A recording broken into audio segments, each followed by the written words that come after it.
Sir कोई भी letter पे नहीं आएगा कंपनी की, इसमें ऊपर कंपनी की इंफॉर्मेशन दी है हर लेटर में, और अलग अलग कवरिंग लेटर होगा, वो मैं आकर में साइन करा दूंगा। वो फॉर्म 45 ए की लेटर है, उसमें कंपनी का नहीं आएगा, ठीक है। नीचे बस साइन होनी है सीओ साहब।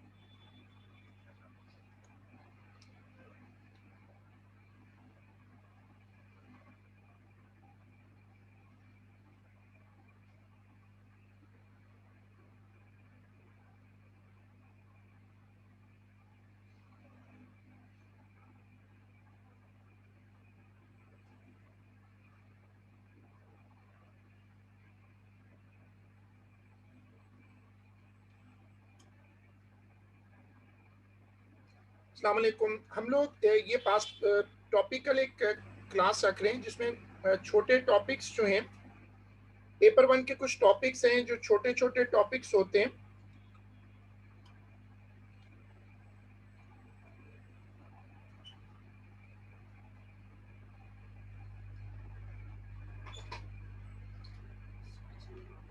अब इसमें छोटे टॉपिक्स हैं जो हर साल ही आते हैं, उसमें मैंने टॉपिक सेलेक्ट किया है। ये हम साथ साथ करते रहे हैं, जैसे पॉलीगॉन किया था, और फिर इस तरह छोटे टॉपिक्स हैं जो पेपर 1 में ज्यादातर आते हैं। मैंने टॉपिक रखा है स्केल्स एंड मैप। आप नोट सेक्शन में आकर हेडिंग डाल दो स्केल्स एंड मैप्स।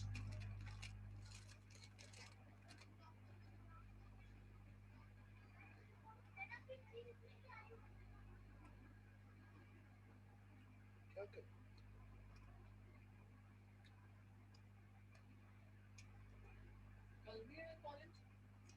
कल वर्कशॉप है।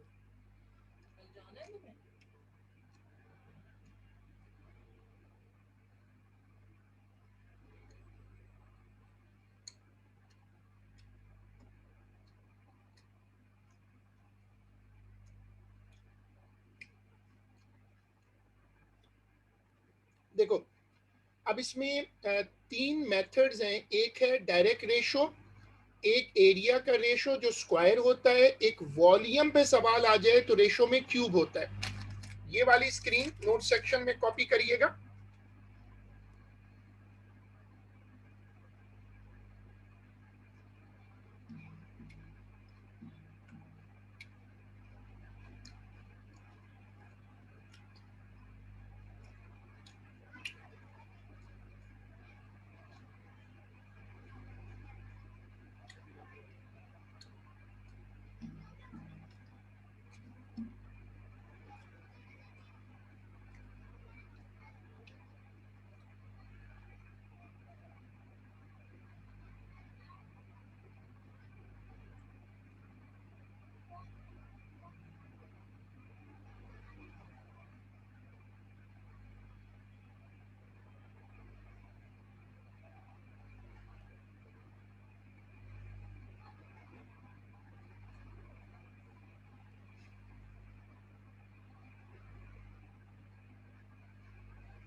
तो सही है, इसमें गलती की।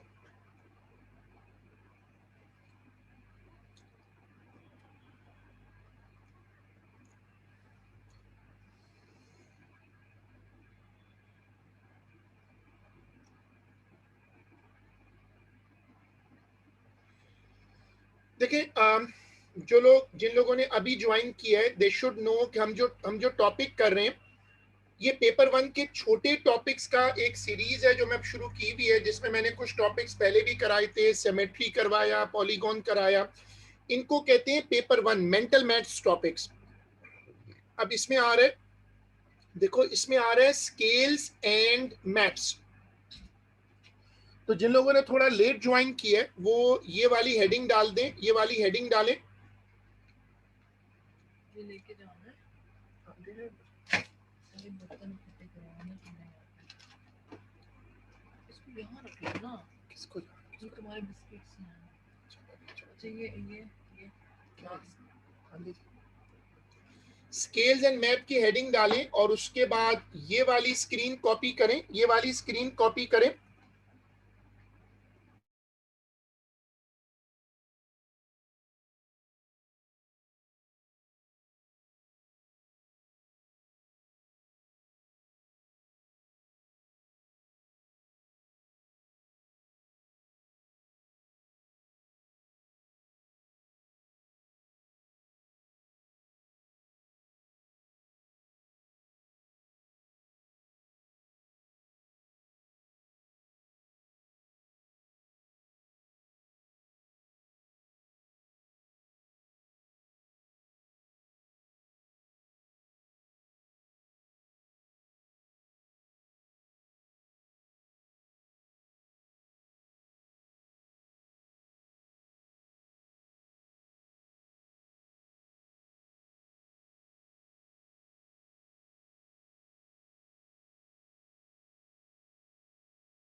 ये टॉपिक होता क्या है, इसमें वो सवाल आते हैं ना जिसमें लिखा हुआ होता है कि एक चीज को हमने ड्रॉ किया, रियल में वो 10 मीटर की है, लेकिन जब हमने एक मैप ड्रॉ किया तो उस मैप के ऊपर वो 20 सेंटीमीटर हो गई। तो रियल में अगर कोई चीज ड्रॉ करें तो वो तो बहुत बड़ी होगी, लेकिन जब आप उसको किसी मैप के ऊपर दिखाएंगे, जैसे आप एक कंट्री का मैप बनाते हैं, अब कंट्री तो बहुत बड़ा है, तो जब आप उसको मैप पर दिखाएंगे तो किसी रेशो पे दिखाना पड़ेगा। फॉर एग्जांपल पाकिस्तान का मैप बनाते हैं, बराबर में इंडिया है, फिर अफगानिस्तान है, फिर कश्मीर है, फिर चाइना है। अब कोई मुल्क बड़ा है, कोई छोटा है, तो आपको कोई रेशो रखनी पड़ती है उनका शो ऑफ करने के लिए एरिया को। ये बेसिकली कहलाता है स्केल एंड मैप। अब ये यूनिट कन्वर्जन्स कॉपी होंगे।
अब ये जो आपने कॉपी करा है, ये जो आपने कॉपी किया, पहला लेंथ की यूनिट कन्वर्जन है, फिर एरिया की है, और फिर उसके बाद तीसरी जो है वो वॉल्यूम की है। अब इसमें अगर आपके पास वो ग्रीन वाली बुक है, आप में से जिन लोगों के पास वो ग्रीन वाली बुक है, उसका यूनिट नंबर है 1C। जिन लोगों के पास ग्रीन वाली बुक है उसका यूनिट नंबर है 1C, और उसमें आइएगा क्वेश्चन नंबर 10। अगर आपके पास वो बुक नहीं भी है तो आप ईयर नंबर नोट कर लें।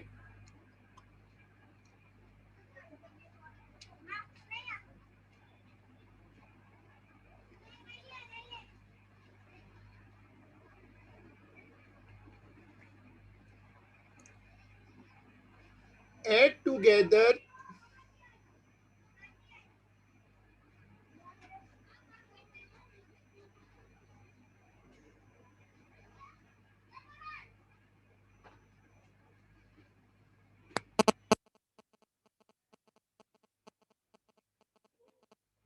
क्वेश्चन मैच नहीं कर रहा यहाँ तो। अच्छा, कुछ और है। ये क्वेश्चन मैच नहीं कर रहा। एड टुगेदर, सॉरी, ये क्वेश्चन जो मैं स्क्रीन पे खोल रहा हूँ ये मैच नहीं कर रहा।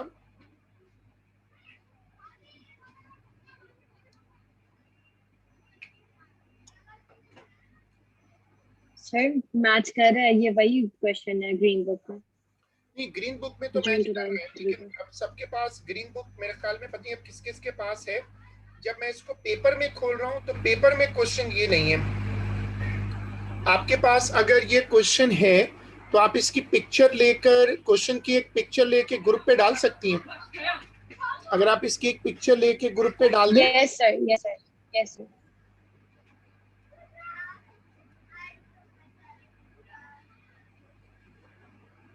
It's question 14. Question number 14 she is saying.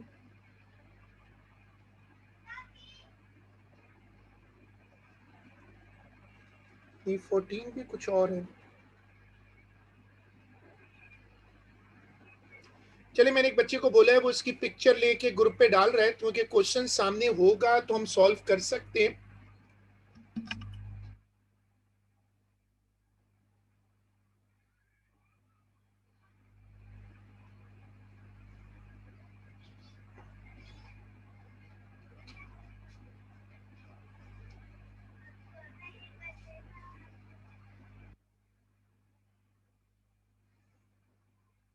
नहीं, एक्चुअली तनाश, ये बुक में क्वेश्चन नंबर 10 है। बुक में अगर आप पिक्चर कर रही है ना तो ये वाली पिक्चर डिलीट कर दें। ये बुक में क्वेश्चन नंबर 10 है। पास पेपर में था 8 लेकिन वो मिल नहीं रहा, तो ये बुक में क्वेश्चन नंबर 10 है।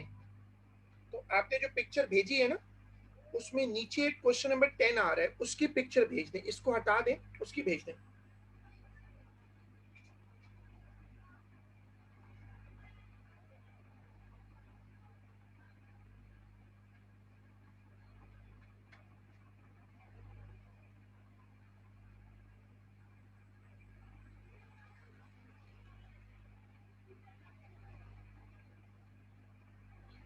हाँ, ये सही है, क्वेश्चन नंबर 10। चलें,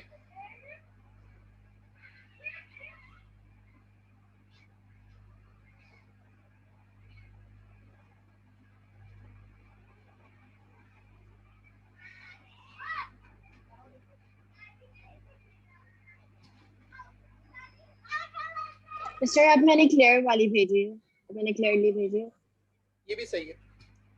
तो इसमें से बाकी लोग जो इसको ग्रुप पे देख लें, इसको ग्रुप से शेयर कर लें।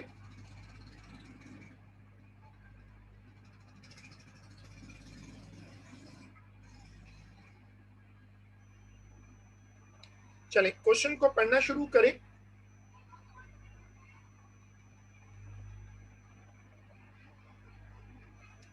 ठीक है, एक बच्चे ने इसमें इसको पोस्ट कर दिया है, थैंक यू फॉर दैट। अब ये जो क्वेश्चन है, पहले क्वेश्चन को रीड कर लीजिएगा। सब लोग क्वेश्चन को रीड कर लें। अच्छा, नवंबर 03 का क्वेश्चन 14 है। ओके, कहाँ कह रहे हैं कि ये ईयर नंबर गलत लिखा हुआ है, ये नवंबर 03 का पेपर 1 का क्वेश्चन 14 है। चलो इसको डबल चेक कर लेते हैं अभी। अच्छा, इसमें रेशो दी हुई है 1:400। यस सर, ये नवंबर 2003 114 का सही है, क्वेश्चन। ठीक है, गुड, ये तो और अच्छा हो गया। लेकिन बहरहाल अब हमने क्वेश्चन भी ग्रुप पे डाल दिए। क्वेश्चन पढ़िएगा कि आपको a map is drawn to a scale of 1:400,000.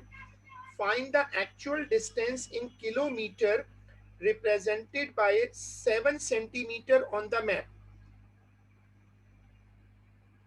तो ये आसान है। अच्छा, अब पहले ये जरूर समझना होगा कि जो नंबर छोटा होता है ये मैप के ऊपर होता है, जो बड़ा नंबर होता है वो रियल होता है। 7 सेंटीमीटर मैप के ऊपर है, तो वह कह रहा है एक्चुअल डिस्टेंस बताओ, लेकिन आंसर देना है किलोमीटर में। तो ये वाली स्क्रीन कॉपी करें।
देखो, आपने लिखा 1/400,000, 1 मैप के ऊपर है और 400,000 एक्चुअल पे है।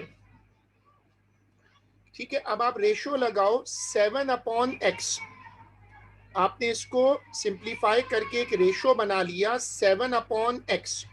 फिर आपने क्रॉस मल्टीप्लाई किया, ये आ गया 2800,000 सेंटीमीटर। 1 किलोमीटर का मतलब होता है 100,000 सेंटीमीटर। स्केल रेशो है, यूनिट कन्वर्जन है, उससे डिवाइड करें तो आंसर आ जाएगा 28 किलोमीटर।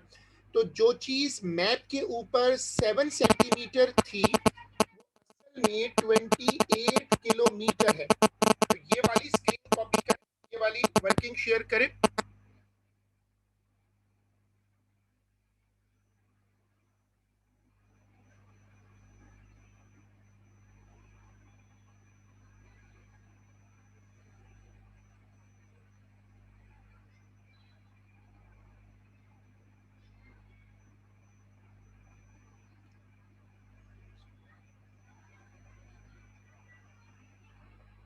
तो सर वो सारी लेंथ्स और वॉल्यूम्स के मतलब कन्वर्जन याद करने हैं, मेमोराइज करने हैं? हाँ, वो कन्वर्जन वो तो वैसे भी आपको मैथ्स में वैसे भी याद करने हैं ना, वो तो आपको वैसे भी याद करने होते हैं।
चलो अब इसी सवाल का, ये तो पहला पार्ट हो गया, अब इसी सवाल का जरा पार्ट 2 पे आ जाओ। अगर आप इस क्वेश्चन को पिक्चर से या बुक से पढ़ो, लिखा हुआ है a city covers an area of 800 square kilometer. Find in square centimeter the area representing the city on the map. एक सिटी का एक्चुअल एरिया 800 स्क्वायर किलोमीटर है। Find square centimetre the area representing the city. तो चलें अब ये वाला part करें।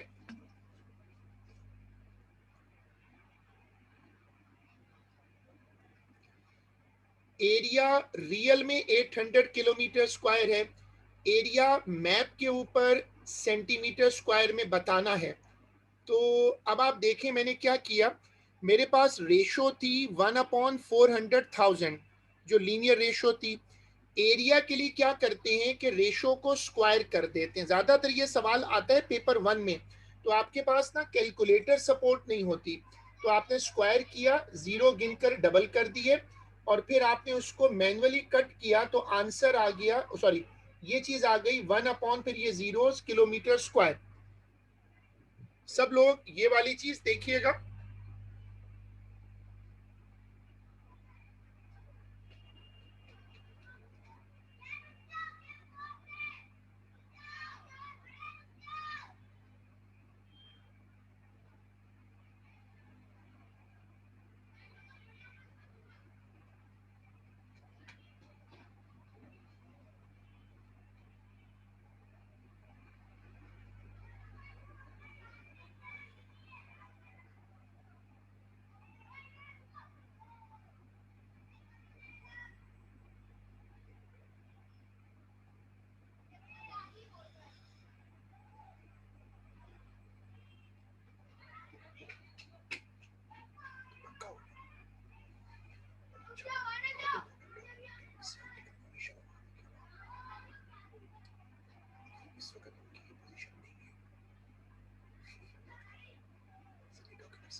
अब देखो जरा कन्वर्जन देखो, 1 kilometre square is equal to 100,000 square centimetre square. ये कन्वर्जन नोट करें।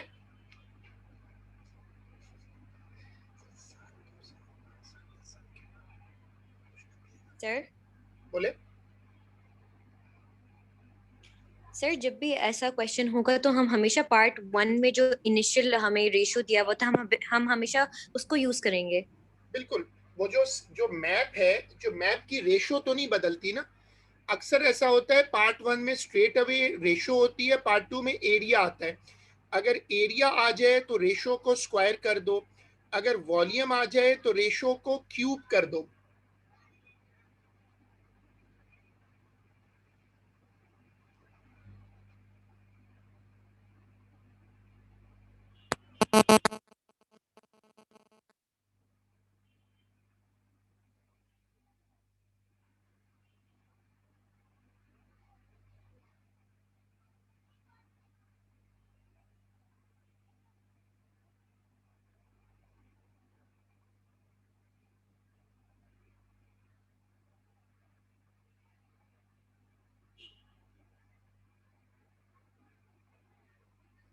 ठीक है, अब ये रेशो लगाओ। चूंकि पेपर 1 में आता है तो तुम्हें एहतियात से जीरोस का ख्याल रखना है, या तो 10 की पावर में कर दो। मैंने कन्वर्ट किया, 100 बचा ऊपर, 100/2 50, तो ये आ गया 50 सेंटीमीटर स्क्वायर ऑन मैप।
ठीक है, अब ये जो आपने देखा है,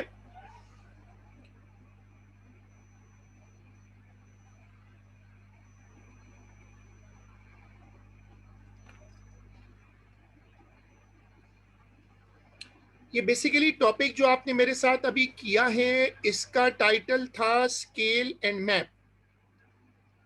अब हम we take to a new topic.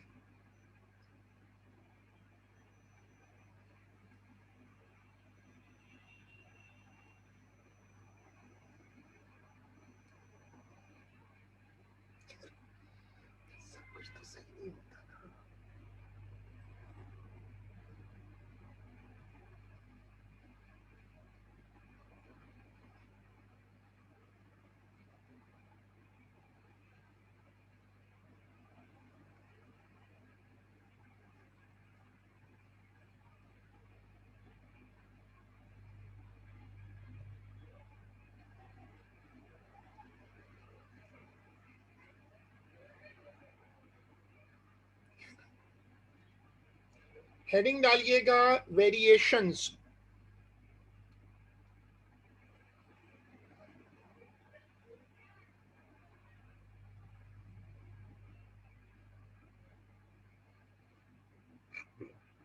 सब लोग अब नोट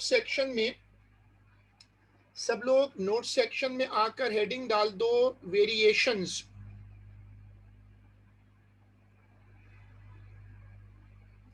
ये एक और छोटा चैप्टर है जिसके मैंने सवाल भी पिछले दिनों आपको क्लास पेपर में भी करवाए हैं। ये टॉपिक भी हर साल ही आता है, छोटा सा टॉपिक है, आसान है।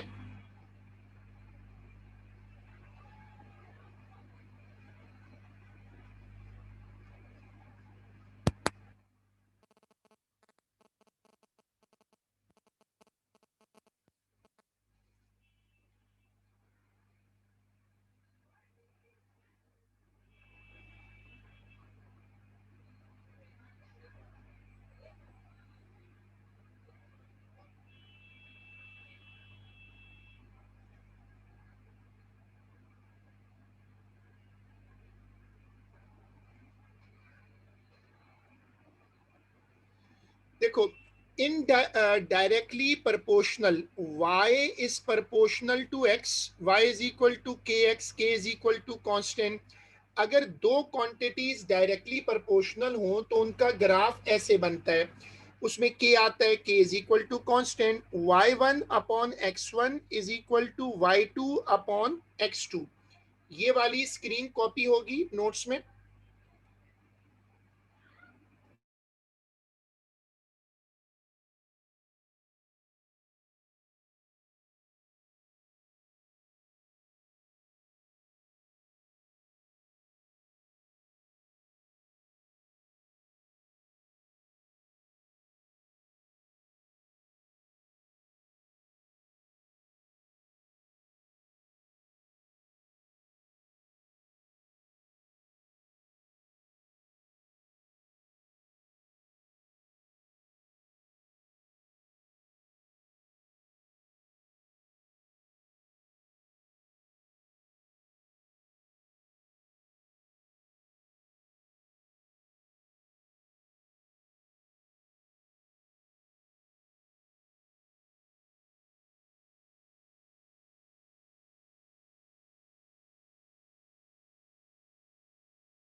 Inversely proportional, y is inversely proportional to x, y is equal to k upon x, x y is equal to k. इसको यूं लिखते हैं, x1 y1 is equal to x2 y2। इसका मतलब क्या है, एक क्वांटिटी बढ़ रही है, दूसरी कम हो रही है। एक क्वांटिटी बढ़ रही है और दूसरी क्वांटिटी कम हो रही है। ये वाली स्क्रीन देखें,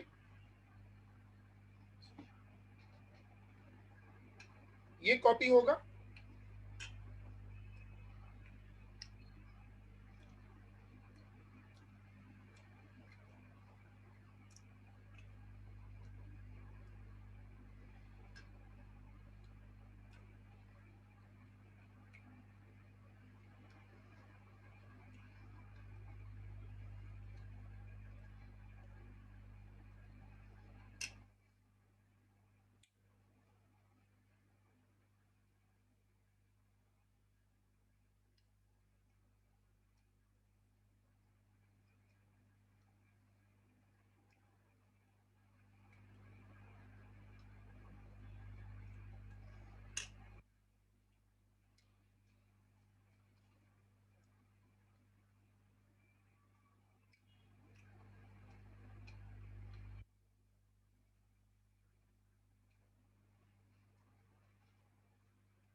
डिफॉल्ट प्रोपोर्शनैलिटी इज डायरेक्ट।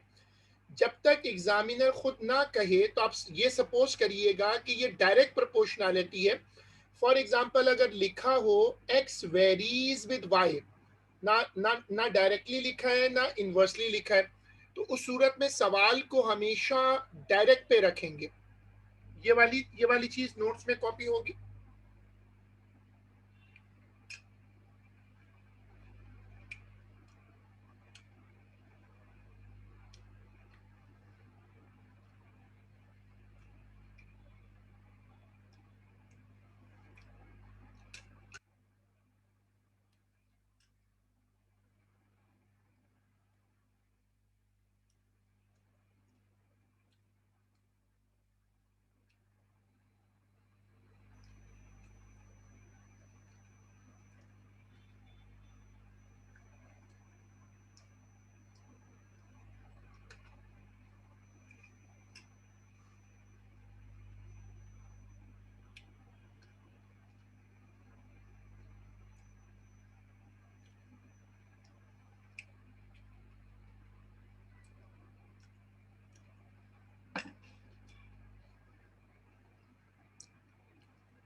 देखो इस वाली स्लाइड का मतलब ये है कि दो तरह की प्रोपोर्शनैलिटीज होती हैं।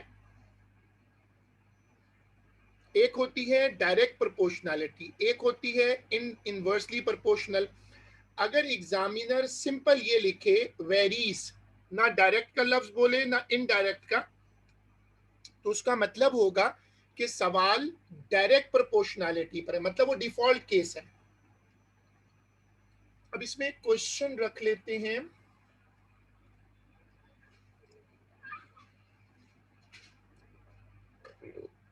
जून 98 पेपर 2-6, बहुत पुराना क्वेश्चन है। सर इतने पुराने क्वेश्चंस करने चाहिए? लाइक आई हैव हर्ड कि 90s के क्वेश्चंस करें तो नहीं, करने चाहिए। हमेशा जितने पुराने करो उतना अच्छा है। नहीं, आपको मिक्स करने चाहिए। जैसे मैं मिक्स क्वेश्चंस करवाता हूँ, पुराने और नए दोनों करने चाहिए। You should do both of them. पढ़ो, it is given that the force between two particles is inversely proportional to the square of the distance between them.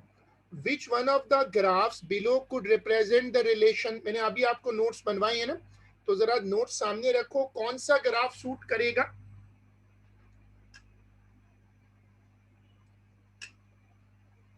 Graph 4। बाकी लोग भी फीडबैक दो। एक बच्चे का ख्याल है 4 इनवर्सली प्रोपोर्शनल।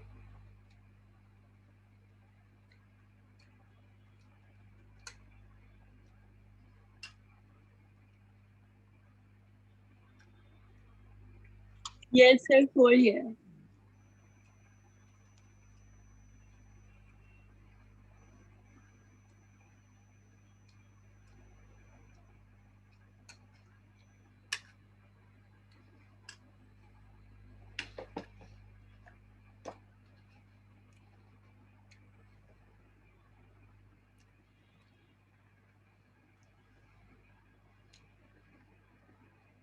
सही है, 4 is the right answer.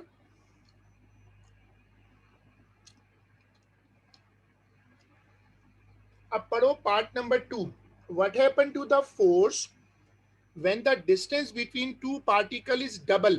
Inversely proportional का मतलब क्या होता है? एक क्वांटिटी को बढ़ाओगे तो दूसरी क्वांटिटी कम हो जाएगी, डिक्रीज करेगी।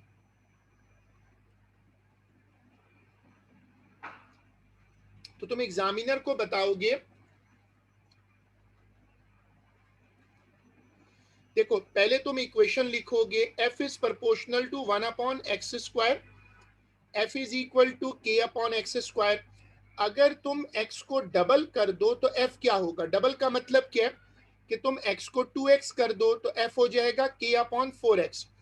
तो तुम उसको बताओगे कि जो f है वो 4 टाइम कम हो जाएगा। अगर तुम x को डबल कर दोगे तो जो फोर्स है वो 1/4 हो जाएगी। ये वाली स्क्रीन कॉपी होगी। Sir, can you Sir? repeat the year of the question?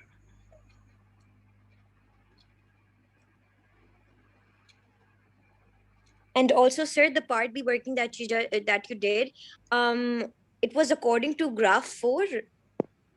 Yes it was जो इनवर्स प्रोपोर्शनैलिटी का स्केच है वो ये होता है,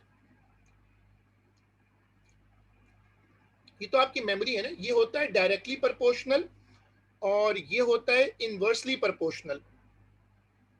अब ये वाली स्क्रीन देखें,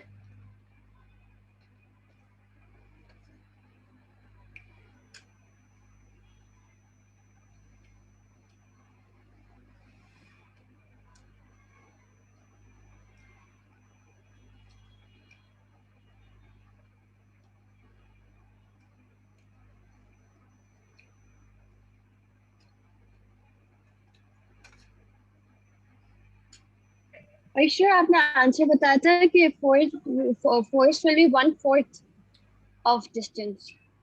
हाँ देखो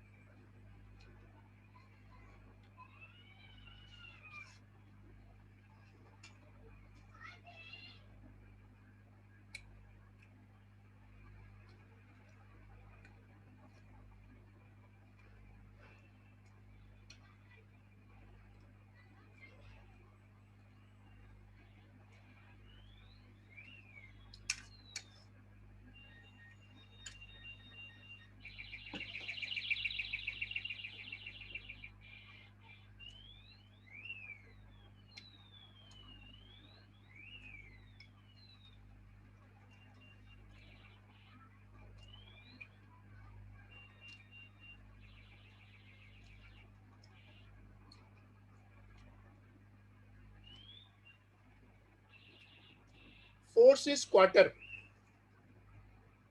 चलो अब जरा देखो अगला part, given that f is equal to 4 when x is equal to 3, find an equation connecting f and x। Part number 3 पढ़ो।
सब लोग पार्ट 1 करके दो।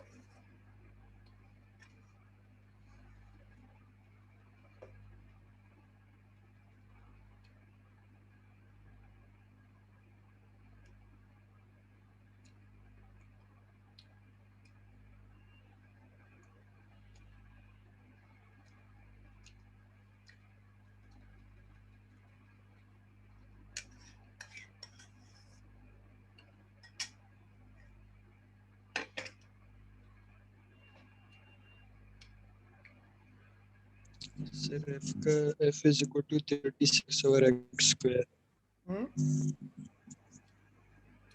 f is equal to 36 over x square। 36 over x square। x is equal to 3, f is equal to 4, बिल्कुल सही। f is equal to 36 upon x square, correct working. तो part सी में working check करें, मैंने इसकी working show की है।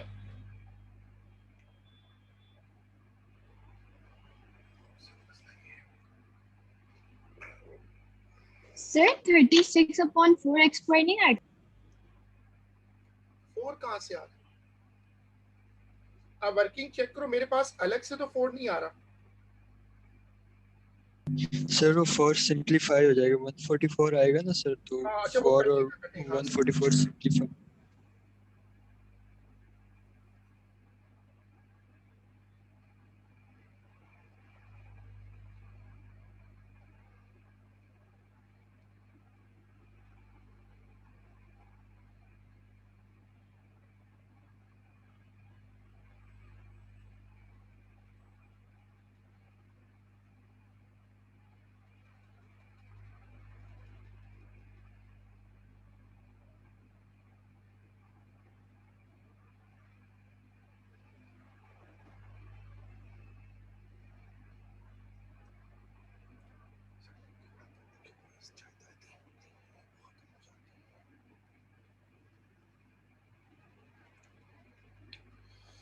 अब इसका पार्ट 2 देखें। कहता है find the value of the force when x is equal to 10। वो कह रहे हैं x की जगह 10 रख दो, सिंपल सा क्वेश्चन, और f निकालो। तो तुम इक्वेशन तो बना चुके हो, इक्वेशन तो बन चुकी है। अब तुम उस इक्वेशन में जाओ और x की जगह 10 रख दो। 3.6। 3.6 सही है। तो इसका आंसर आ रहा है 3.6।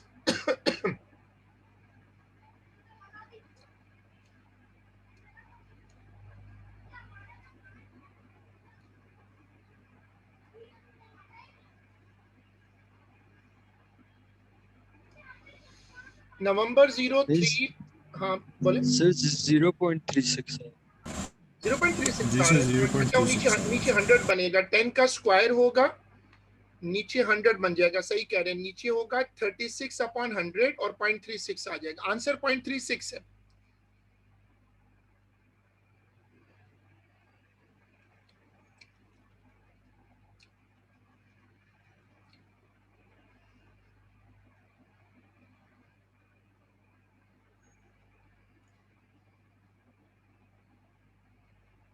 अब ये वाली डायग्राम देखें, ये वाला क्वेश्चन है, ये जरा ट्रिकी है। ये क्वेश्चन रीड करें।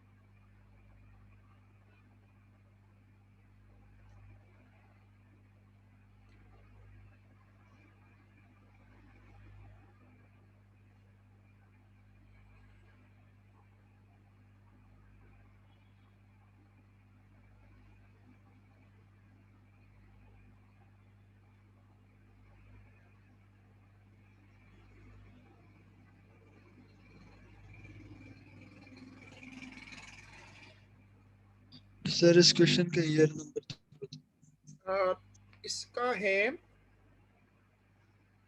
नवंबर 03, paper 1, question number 10।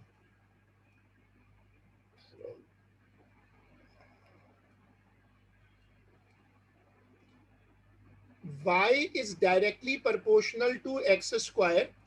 It is known that y is equal to 10 for a particular value of x. ये नहीं बता रहा वैल्यू क्या है। Find the value of y when this value of x is half। जरा tricky question है, पहले पूरा क्वेश्चन पढ़ लो। 10a।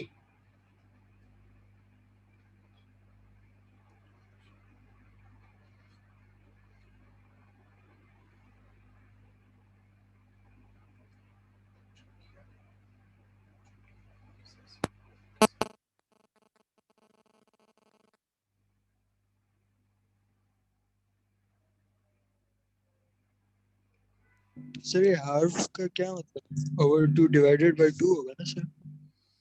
हाफ का मतलब है जो भी वैल्यू x की होगी वो डिवाइड बाय 2 हो जाएगी। हाफ का मतलब होता है डिवाइड बाय 2। लेकिन हमें वैल्यू कोई ऐसी सपोज कर लो। देखो तुम कैसे करोगे, y is proportional to x square, equation बन गई y is equal to k x square. हमें y की वैल्यू दी है 10। सपोज कर लो उस वक्त x a है, हमें बताना है कि y क्या होगा जब x को हाफ कर देंगे। हम फॉर्मूला में जाएंगे और वहां से k निकालेंगे, पहली इक्वेशन बनाएंगे। सब लोग इसकी वर्किंग देखिएगा।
मैंने पहली इक्वेशन बनाई और उसके बाद हाफ कर दिया मैंने, उसने बोला हाफ कर दो, हाफ किया, सिंप्लीफाई किया, दूसरी इक्वेशन बन गई। दोनों इक्वेशन में के ए स्क्वायर है तो के ए स्क्वायर कट जाएगा, 10 इज इक्वल टू 4y और y की वैल्यू निकल जाएगी। सबको इस वर्किंग को शेयर करना है।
ठीक है, अब इसको आपने y की वैल्यू निकाली।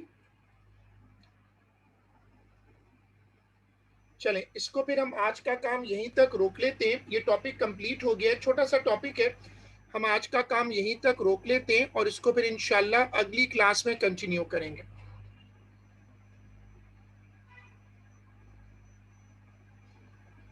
अल्लाह हाफिज़ सर। अल्लाह हाफिज़।